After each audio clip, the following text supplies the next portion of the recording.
নমস্কার বন্ধুরা, আজকে রোজকার মতন কোনো রান্নার ভিডিও না, আজকে একটা ব্লগ ভিডিও নিয়ে চলে এসেছি।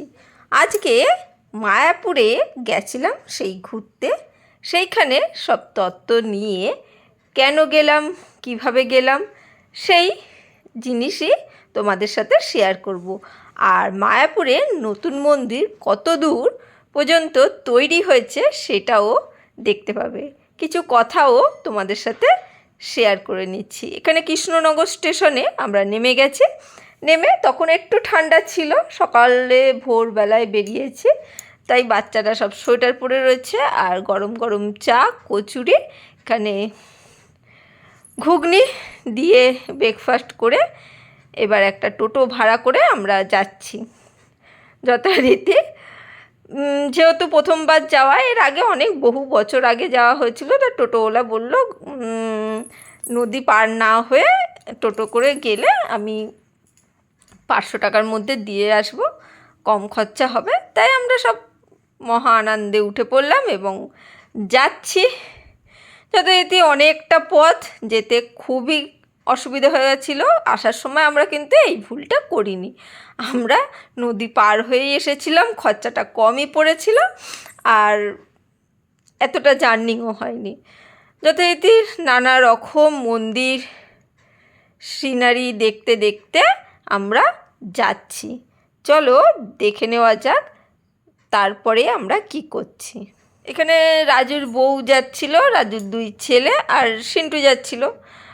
মোহনা যাওয়ার কথা ছিল কিন্তু যাবে না বলেছিল, তাই আমরাই যাচ্ছিলাম। আর যাওয়ার জায়গা ছিল অন্য জায়গায়, সেইখানটা প্ল্যান ক্যান্সেল করে আমরা বললাম চলো কৃষ্ণনগরেই যাচ্ছি, চলো আমরা মায়াপুর থেকে ঘুরে আসি। এই দেখো মায়াপুরে আমরা পৌঁছে গেছি, মন্দির দেখাই যাচ্ছে। তা যেহেতু এসেছি এবার নতুন মন্দির তো দেখব, এদিক ওদিক ঘুরে আগে খাওয়ার প্রসাদের টিকিট কাউন্টার থেকে আমরা টিকিট কেটে নিলাম।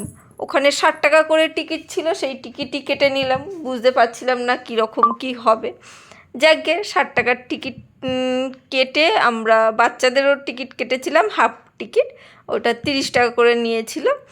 অনেকেই কাটে না, তা এদিক ওদিক ঘুরে প্রথমে এইদিকে জুতো, একটাই সমস্যা, সব জায়গায় জুতো খুলতে হবে, যে কোনো মন্দিরেই জুতো খুলতে হয়, সেটা কোনো অসুবিধে নেই, কিন্তু জুতো খুলে জমা দিতে হবে।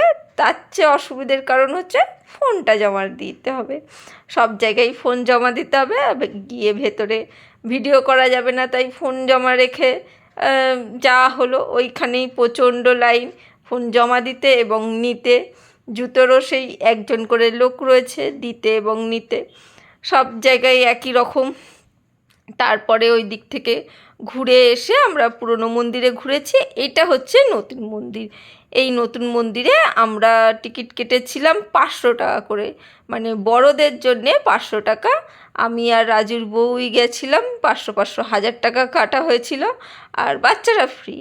আর এই যে মন্দিরের কিছুই হয়নি ভেতরে, এই দিকে এই পোর্শনটা এই পর্যন্ত, আর ভেতরে এই দেখো কোনো কিছুই হয়নি, পুরোটাই কিন্তু এখনও তৈরি হচ্ছে সম্পূর্ণটাই।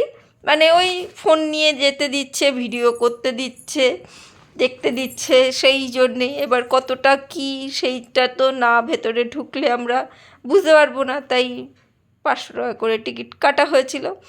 তারপরে একটু ঘুরে এসে বাচ্চাদের একটু বাথরুম টাথরুম করিয়ে এদিকে ঘুরতে ঘুরতে বললাম দুপুর হয়ে গেছে, চলো অনেক সময় আমাদের কেটে গেছে, এবারে খেয়ে নেওয়া যাক, তাই খাওয়ার উদ্দেশ্যে যাওয়া হচ্ছে।